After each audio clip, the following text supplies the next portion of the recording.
السلام عليكم ورحمة الله وبركاته. الحمد لله والصلاة والسلام على رسول الله، أما بعد، فأعوذ بالله من الشيطان الرجيم. ومن أعرض عن ذكري فإن له معيشة ضنكا ونحشره يوم القيامة أعمى قال رب لم حشرتني أعمى وقد كنت بصيرا قال كذلك أتتك آياتنا فنسيتها وكذلك اليوم تنسى. اللهم صل وسلم على محمد النبي الأمي وعلى آله وأصحابه أجمعين. সম্মানিত দ্বীনী ভাই ও বোনেরা, আমি আজ আপনাদের সামনে যে বিষয় আলোচনা করব সেই বিষয়টি হলো আল্লাহর জিকির থেকে গাফিল হওয়ার পরিণতি। প্রিয় দ্বীনী ভাই বোনেরা, আমরা আগের ক্লাসে আলোচনা করেছিলাম আমাদেরকে আল্লাহ তাআলা ইবাদতের জন্য বানিয়েছেন। ইবাদত করতে হবে আমাদেরকে মওত পর্যন্ত। আর বান্দা আল্লাহর নৈকট্য লাভের জন্য যে সকল ইবাদত বন্দিগি সমূহ করেন তার অন্যতম একটি ইবাদত হলো যিকরুল্লাহ, আল্লাহর জিকির। আল্লাহ সুবহানাহু ওয়া তাআলা বান্দাকে ইবাদতের জন্য বানিয়েছেন, কিন্তু যেই ইবাদতটির ক্ষেত্রে সবচেয়ে কাসীর শব্দ বা অধিক শব্দ ব্যবহার করেছেন, পরিমাণে বেশি পরিমাণে সব সেটা জিকির। কারণ এই জিকিরটা এমন একটি আমল যে আমলের জন্য বান্দার দুনিয়ার কাজের কোনো ব্যাঘাত হয় না। দুনিয়ার কাজকর্ম করার সাথে সাথে বান্দা চাইলে আল্লাহকে স্মরণ করতে পারে, জিকির করতে পারে। এতে তার শরীরে ক্লান্তিও আসবে না এবং দুনিয়ার কোনো দায়িত্ব কর্তব্য পালনে তেমন কোনো ব্যাঘাত বা কোনো সমস্যা হবে না। সেজন্য আল্লাহর জিকিরটা বান্দাকে সর্বদা মানে যে যে অবস্থায় থাকে সে অবস্থায় থেকে আল্লাহকে বেশি বেশি করে স্মরণ করার চেষ্টা করা যায়। কিন্তু যারা আল্লাহকে স্মরণ করবে না তাদের পরিণতি খুব ভয়াবহ। আল্লাহ সুবহানাহু ওয়া তাআলা বলেন, ওয়ামান আ'রাদা আন যিকরি ফাইন্না লাহু মাঈশাতান দানকা। আর যে আমার স্মরণ থেকে বিমুখ হবে তার জীবিকা হবে সংকীর্ণ। আর ওয়ানাহশুরুহু ইয়াওমাল কিয়ামাতি আ'মা, কিয়ামতের দিন তাকে অন্ধ করে উঠানো হবে। সে অভিযোগ করবে, ক্বালা রাব্বি লিমা হাশারতানি আ'মা ওয়া ক্বাদ কুনতু বাসীরা। হে আমার প্রতিপালক, আমাকে কেন অন্ধ করে উঠানো হলো? আমি তো চক্ষুষ্মান ছিলাম, আমার তো চক্ষু ছিল।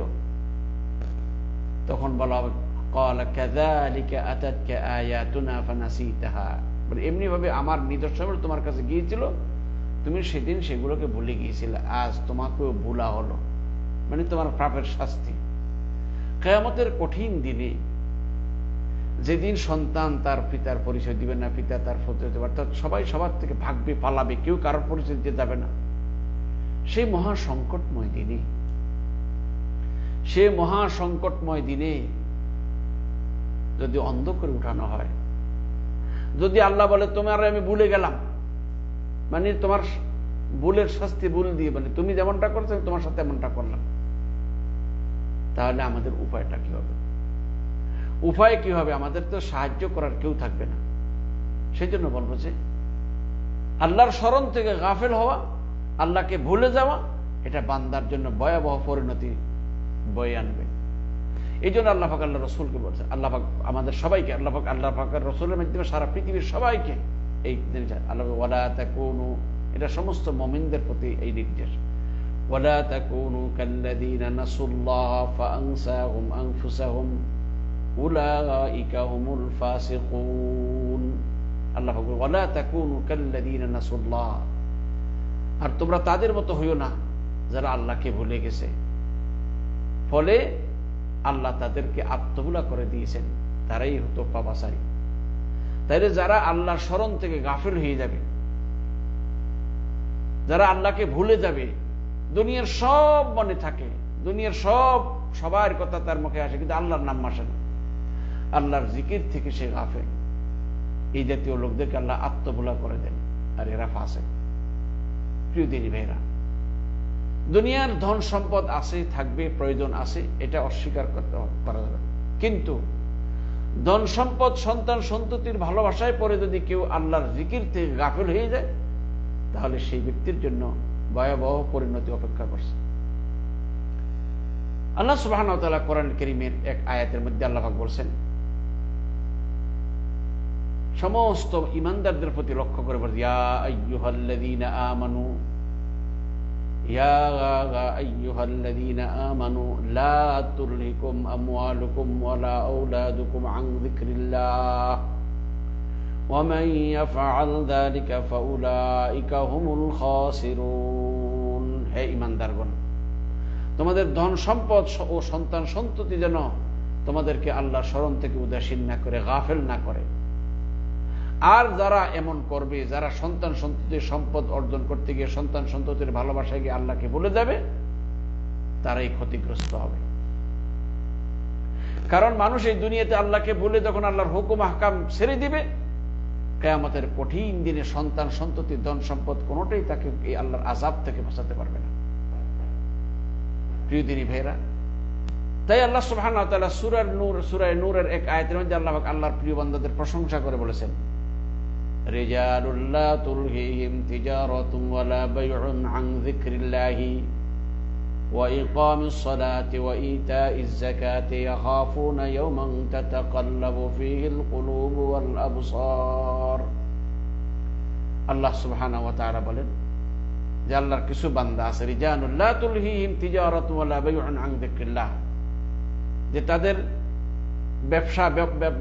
ব্যবসাকে দুনিয়ার কাজ, এক কথায় দুনিয়ার কাজকর্ম, তাদেরকে আল্লাহ স্মরণ থেকে, সালাত আদায় করা থেকে, যাকাত প্রদান করা থেকে গাফেল করতে পারে না। অর্থাৎ তারা দুনিয়ার যত ব্যস্ততাই তাদের মধ্যে থাকুক, দুনিয়ায় যতই ব্যস্ত হোক, কিন্তু তারা আল্লাহকে স্মরণ করে, তারা ওয়াক্ত মোতাবেক সালাত আদায় করে, তারা যাকাত প্রদান করে। এরা কারা? যারা ওই পরকাল, সেই বিচার দিবসকে যারা আল্লাহর সামনে দণ্ডায়মান হওয়ার কথা যদি যারা বিশ্বাস করে, অর্থাৎ যারা আল্লাহ পরকালকে বিশ্বাস করে, তারা দুনিয়ার শত ব্যস্ততার মধ্যে থাকলেও আল্লাহকে ভুলবে না, সালাত আদায় করতে ভুলে যাবে না, যাকাত প্রদান করতে ভুলে যাবে না। সেই জন্য সকল ভাইদেরকে বলবো, প্রিয় ভাইরা, দুনিয়ার কাজ আছে এবং থাকবে, দুনিয়ার ব্যস্ততা আছে থাকবে, এর মাঝেই আমাকে আমার মনিবের স্মরণ করতে হবে। উঠতে বসতে আল্লাহর জিকির আমাদের থাকার চেষ্টা কর, আমরা জিকিরের মধ্যে থাকতে চেষ্টা করব। কমপক্ষে মজলিসে বসলে, মজলিস থেকে উঠতে, যেমন মজলিস থেকে উঠার সময় একটা মজলিস, খতনে মজলিস, অর্থাৎ মজলিসের কাফারায়ে মজলিস যেটাকে বলা, একটা দোয়া আছে, এই দোয়াটা আমরা পড়ার চেষ্টা করি। মজলিসে বসতে কখনো আল্লাহর নাম স্মরণ করার চেষ্টা করব। ঘুমানোর সময় আমরা আল্লাহর জিকির, দোয়া পাঠ করে ঘুমাবো। ঘুম থেকে জাগ্রতে আল্লাহর জিকির করব। এক কথায় বান্দা যদি প্রতিনিয়ত সকাল সন্ধ্যার জিকির আজকার, খাওয়া দাওয়া, উঠা বসার যে সমস্ত আদাব বা দোয়া করাগুলো আছে, এগুলো যদি বান্দা সবসময় ফলো করে, তাহলে সে 24 ঘন্টাই জিকিরের মধ্যে থাকবে, তার সবসময় জিকিরের মধ্যে আছে বলে এটা প্রমাণিত হবে।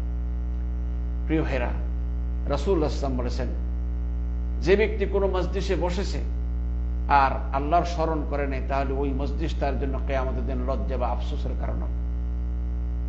বসে গল্প করে চলে গেলাম, কিছুই করে সেখানে আল্লাহর নাম নেওয়া হলো না, রাসূলের প্রতি দুরূদ পাঠ করা হলো না, তাহলে ওই মজলিসটা কিয়ামতের দিন তার জন্য লজ্জার কারণ হবে, আফসোসের কারণ। অপর এক হাদিসে আছে, মা মিন কওমিন ইয়াকুমুনা মিন মাজলিসিন লা ইয়াযকুরুনা আল্লাহ ফীহি ইল্লা কামু আন মিসলি জিফাতি হিমারিন। রাসূল সাল্লাল্লাহু আলাইহি ওয়াসাল্লাম বলেছেন, যে ব্যক্তি কোনো মজলিসে বসেছে, সেই মজলিসে বসে আল্লাহ স্মরণ করা ব্যতীত উঠে গেছে, তাহলে সেজন্য তার মৃত গাদার দুর্গন্ধ নিয়ে উঠলো। আর এই মজলিসকে আমাদের দিন ওই ব্যক্তির জন্য আফসোসের কারণ হবে। সেজন্য আমি দীর্ঘায়িত না করে সকল ভাইদের কাছে আকুল আবেদন করব, আমরা প্রত্যেকেই চেষ্টা করব, মানে উঠতে বসতে চলতে ফিরতে, যখন গাড়ি দিয়ে যাই, জ্যামে পড়ে আসি, সুবহানাল্লাহ, আলহামদুলিল্লাহ, আল্লাহু আকবার, লা ইলাহা ইল্লাল্লাহ, সুবহানাল্লাহ বিহামদিহি, সুবহানাল আযীম, অথবা সুবহানাল্লাহ, অর্থাৎ যে কোনো বাক্য, অর্থাৎ এইভাবে মুখটাকে বন্ধ না রেখে কিছু পড়তে থাকি। ভাই, পৃথিবীতে কারোর কাছে 1 সেকেন্ড কাজ করলে কেউ প্রতিদান দেয় না, কিন্তু আল্লাহর কাছে 1 সেকেন্ডেরও দাম আছে। আপনি যদি সুবহানাল্লাহ একবার বলেন, 100 বার বলছেন, 1000 নেকি আপনার হবে, 1000 গুনাহ মাফ হবে। সুবহানাল্লাহ 100 বার বলতে 1 মিনিট লাগবে। 1 মিনিটে আপনি 100 বার সুবহানাল্লাহ পড়তে পারবেন, কিন্তু আপনার নেকি হবে 1000। আমাদের মতো সাধারণ মানুষেরা 1 মাস পরিশ্রম করলে 1000 রিয়াল বেতন পাই, আর আপনাকে যদি বলে 1 মিনিট কষ্ট করেন 1000 রিয়াল বেতন পাবেন, তাহলে আমার মনে হয় যে দুনিয়াতে কেউ নেই যে চেষ্টা করে, সবাই চেষ্টা করবো। তাই বলছে যে দুনিয়ার জন্য প্রয়োজন আছে, থাকবে, আমরাও, আপনারও প্রয়োজন আছে, আমারও প্রয়োজন আছে, দুনিয়ার লোভ আপনারও আছে, আমারও আছে, আমি অস্বীকার করব না। কিন্তু পরকালের প্রতিও তো আমাদের এমন লোভ থাকা উচিত যে আখিরাতের জন্য, আল্লাহর সন্তুষ্টিটার জন্য এমন লোভ আমাদের মনে থাকা যে আমি যেন আখিরাতে যেন অধিক নেকি নিয়ে আল্লাহর সামনে উপস্থিত হতে পারি। আমার দুনিয়ার জীবনটাকে ডেভেলপ করার জন্য যেমন 24 ঘন্টা আমরা ব্যস্ত থাকি, পরকালের জীবনটাকে ডেভেলপ করার জন্য, পরকালের জীবনটাকে আরো উন্নত করার জন্য আমাদের মাথায় একটু বুদ্ধি আসবে না? সেজন্য আমি সকল ভাইদের প্রতি আকুল আবেদন করব, যে যেখানে থাকেন, যে অবস্থা থাকেন, আল্লাহকে স্মরণ করার চেষ্টা করি। তাসবিহ তাহলিল করে বাইরে আমার জিকির আজকার দ্বারা জবান যত ব্যস্ত হবে তত পাপ 0 পয়েন্টে চলে যাবে। আমাদের আজকের বর্তমান যুগের যত পাপ আছে, বেশি পাপ জবান আর চোখের পাপ বেশি। গীবত, শেখায়ত, সকলখড়ি, মিথ্যা কথা, পরনিন্দা, অপবাদ সব এই জবান দিয়ে হয়, আর চোখ দিয়ে দাও আল্লাহ মাফ করুক যাই হচ্ছে। আমার কাছে মনে হয় আর কি বর্তমানে এই 2টা অঙ্গের গুনাহ বর্তমানে খুব বেশি হয়। সেই জন্য সাধ্য অনুযায়ী জবানটাকে আপনি যদি জিকিরের মধ্যে মগ্ন রাখতে পারেন, তাহলে এই গীবত, শেখায়ত, সকলখড়ি, পাপাচার গুলা অনেকগুলা গুনাহ থেকে আপনি বেঁচে দিতে পারবেন। অপরদিকে আপনি আল্লাহর প্রিয় পাত্রে পরিণত হয়ে যাবেন। মহান আল্লাহর কাছে প্রার্থনা করছি, আল্লাহ যেন আপনাদের সকলকে আল্লাহর স্মরণকারী, আল্লাহর জিকিরকারী যেন বানাই দেন, আল্লাহর প্রিয় বান্দাদের দৃষ্টিতে যেন আমাদের নামটাও লিখেন। এই বলে আমি আজকের এই সংক্ষিপ্ত লাইভটি এখানে শেষ করলাম। আল্লাহ আমাদের সকলকে কবুল করুন, আমিন। ওয়া আখিরু দাওয়ানা আনিল হামদুলিল্লাহি রাব্বিল আলামিন। আসসালামু আলাইকুম ওয়া রাহমাতুল্লাহি ওয়া বারাকাতুহু।